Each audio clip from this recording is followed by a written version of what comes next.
If I asked you where the best cost reduction opportunities are in your products, could you answer that with confidence?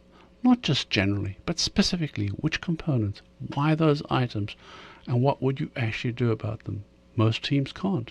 And it's not because the opportunities aren't there. In fact, they almost always are. The problem is that they're buried across dozens, sometimes hundreds of components, hidden inside complexity, masked by the way we typically look at cost. But there's an even bigger constraint at play. Your resources are limited. You don't have the time to deeply analyze every component. You don't have the capacity to pursue every idea. And you can't afford to chase cost reduction opportunities that don't meaningfully move the needle. So what happens? Either very little happens, or your team may gravitate towards items that feel appealing despite having little impact on overall cost. Alternatively, your team attempts to work through every item, often missing the high impact opportunities right in front of them. And without a clear way to differentiate between components, it's easy to focus on the wrong things. You can spend weeks digging into parts that ultimately don't matter, while the real cost drivers and the easiest wins go untouched. So the question becomes, how do you cut through that complexity without trying to do everything? How do you focus limited resources without actually make a difference? And how do you quickly separate what matters from what doesn't? That's what this video is about. Instead of treating your product like a single overwhelming problem, you can learn how to break it down in a way that reveals where the real opportunities are, so that you can focus your time, energy, and resources where they have the greatest impact. Because once you can clearly see where to act, everything changes. Your efforts become more focused, your decisions become more deliberate, and your actions generate far stronger results. I'm Heinrich Bartels with productcost.com, and over the years I've analyzed a wide range of products for cost reduction: valves, pumps, trucks, and many other products across different industries. And while those products are all very different, one thing has been consistent. Every single one of them had clear opportunities to reduce cost. Not theoretical opportunities, but real actionable areas where cost could be removed. And based on that experience, I'm confident the same is true for your products as well. The approach we're going to cover is broadly applicable across product types. You may need to tailor certain aspects depending on your product or industry, but the core idea is the same. Use information, indicators, and insight to reveal where to focus, allowing you to act with confidence. At productcost.com, our goal is to help you do exactly that. Identify cost reduction opportunities and then take action on them. We share insights, tools, and practical guidance here on this channel, as well as through our blog and LinkedIn, so you can continue building your capabilities and stay aligned with proven approaches. I like this to be a two-way conversation. Your feedback matters, so feel free to leave a comment below. I regularly check new comments and will make an effort to respond. As a thank you for watching, we're offering a resource called The Practical Guide to Product Cost Reduction, available at productcost.com/reduce. It's designed to help you apply what you see here more directly, because our focus isn't just on ideas, it's giving you methods that you can use in your day-to-day work. And if you're looking for more in-depth support, we also offer online training, in-person workshops, and consulting services to help you turn these concepts to real measurable results. With that in mind, let's begin walking through the steps needed to break down your product and uncover where the real differences and opportunities exist. We'll start with understanding the needed cost reduction steps and then move into a practical example. This cost reduction method is comprised of 5 steps. The first step is to collect information on all the items within your product. You want to collect that data, populate a spreadsheet. These parameters could include part number, description. Those are standard ones. You also want to add the most impactful parameters, being cost, weight, and material. Those need to be there regardless. Then you may also add some other parameters such as surface area, which may be important to certain processes, and you may have some additional parameters that are important to your industry or your products that you want to add as well. These parameters could come from multiple locations. You can extract them from your ERP system, you can extract them from your PLM system, drawings, sales data. There are various places where you're going to be extracting the data and compiling it in one place for comparison. The second step is to use the 80-20 rule or Pareto principle. You want to sort your costs and associated percentages from highest to lowest. You also want to add a cumulative percentage as one column so you can easily identify what represents 80% of your cost. This usually represents about 20% of the items listed, and this will then highlight the components that you're going to focus on within your cost reduction efforts. You're going to use that to maximize your savings and the efforts needed to do so.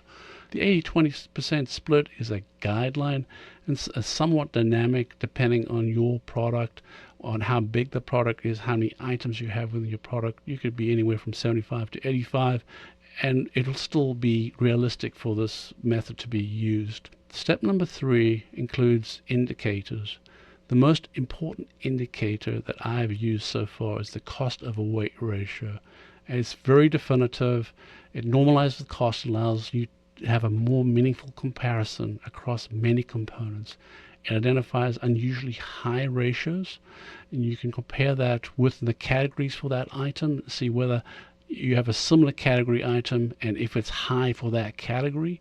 You also want to investigate the drivers behind those high ratios, whether it be complexity, precision, material, low volume, or special processing. If you cannot explain the differences for any particular reason, then those items become candidates for cost reduction. Step number 4 involves extracting the material cost from your cost over weight ratio. In some cases, the basic cost over weight ratio has inadequate resolution. The material cost can overwhelm the cost over weight ratio and give you numbers that are not easy to differentiate between items. In those cases, you want to extract the raw material cost from the cost over weight ratio and then calculate a modified cost over weight ratio that does not include the raw material cost. Once you've done that, you can apply the same principles that we've covered in step number 3 and then identify the high ratios based on the modified cost of a weight ratio and select items based on that. In step 5, we identify quick wins. We expand the list to 95% rather than just using 80% when we're identifying quick wins. You want to determine opportunities that represent quick fixes or simple fixes that you can do quickly, can be implemented quickly, and take those items off the list. There are other items that are going to take much more time to implement, and they aren't what I consider a simple fix, and thus you want to separate those out from these quick wins. The quick wins can then be implemented, and you can capture your savings early. They may not represent the same amount of savings as items that are not on the quick win list, but the rewards show up sooner. To illustrate the principles of the steps we've just covered, we're going to look at the example of a choke valve that's commonly used in the oil and gas industry. This particular choke valve has less than 20 items, but the same principles are applicable whether you have 20 items or 1,000 items. And we're going to go through each of these step by step. So the first step is to extract the information, and we've done that already. We have this listing that has the part number, it has a description, has material, has a mass, and has extended cost that's based on the quantity and the unit cost of every single item. So this would be step 1, and this gives us all the information that we need to start off with.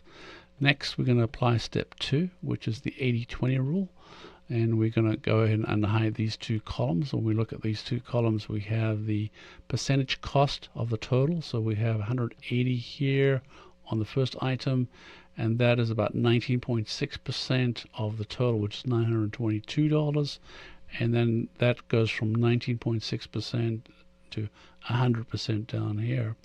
And so you have your cumulative cost down here, and this gives us a quick way of extracting 80% of the cost if we just go down this list. So we see here 86% is here at this item here, and then we have 75% here. So we go either one of these two.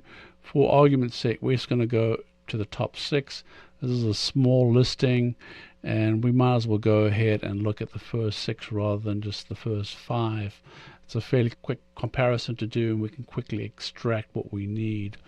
So when we look at just the aluminum bronze items, we're going to look at the cost per pound here, and the rotator has a cost per pound of $63. Compare that to these first two items, the choke body and outlet hub, and they're both around about $21. Why the difference? You have a 3x difference between these three items, and this indicates that the cost is a little high for this rotator, and there is some cost opportunity and cost reduction opportunity for that matter for this rotator. So we're going to identify this rotator as an item that we're going to dig into deeper, and we're going to try and find out why the cost is so high on that rotator. Next, we're going to look at the tungsten carbide components, and we see that the wear sleeve is at $150.41. Then we have the front and back discs, which are significantly higher. But not only that, we have the front and the rear disc, which are essentially the same component with a very different cost between the two, $20 difference between the two. These should be almost identical. These should not be that different. And this is an indicator that the front disc is a little high, and I would look at it for that reason. But I would also say that these two should not be that different from the wear sleeve, and therefore I would identify all three as cost reduction opportunities. We do have quite a big difference in materials here. We have tungsten carbide, aluminum, bronze, and steel. So the raw material does play a role here and does affect that finished cost quite a bit. So we're going to go ahead and extract the material cost out of the total. So we're going to go and hide these few additional columns, and we get the raw material cost here, which is $16.50 for the aluminum bronze and about $136 for the tungsten carbide per pound. That kind of then correlates to what we're seeing on that finished cost per pound to some degree. We see that the raw material cost drives most of the cost in these first two components. It does not drive it as much in this other component here, the rotator. And we're seeing that there's some processing going on here that's really driving a very high cost on that rotator. But this gives you a very quick indicator that we're on the right path. The raw material cost for tungsten carbide is $136, and then we've got about a $15 processing fee for that wear sleeve. That may still be high, but I would say that these two definitely need to be looked at. They are so different from the wear sleeve.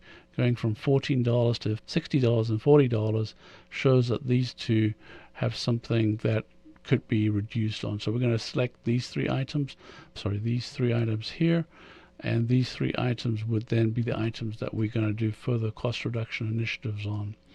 Looking at step 5, we're going to expand the list down to 95%. So we're going to go down all the way to here to the handle, and these are the items that we're going to look for quick wins. Going through this list, we're going to see that the cap screw has a fairly high cost per pound. The handle does as well, but the cost for the cap screw is a little higher, and we're going to focus in on that and see that the unit cost per cap screw is $9.73. When we dig deeper, we find out that this cap screw is a custom-made item where it could be bought as a standard item. When we buy this as a standard item, the cost goes from $9.73 down to about $1.12. So there's about an $8 difference on this cap screw, making it as a custom item versus just buying it off the shelf. So this becomes a quick win. We put this on our quick win list, and we gain that savings right away. There may be savings in the handle as well, but I would put that secondary to this cap screw, and you may want to determine whether that needs to be added at a later date. Now that you've seen this example, take a moment and think about your own products. If you applied the same approach, what would you find? Because what we did here wasn't unique to a choke valve. The same patterns exist in almost every product. There are always a few components driving the majority of the cost. There are always parts that don't behave like the rest.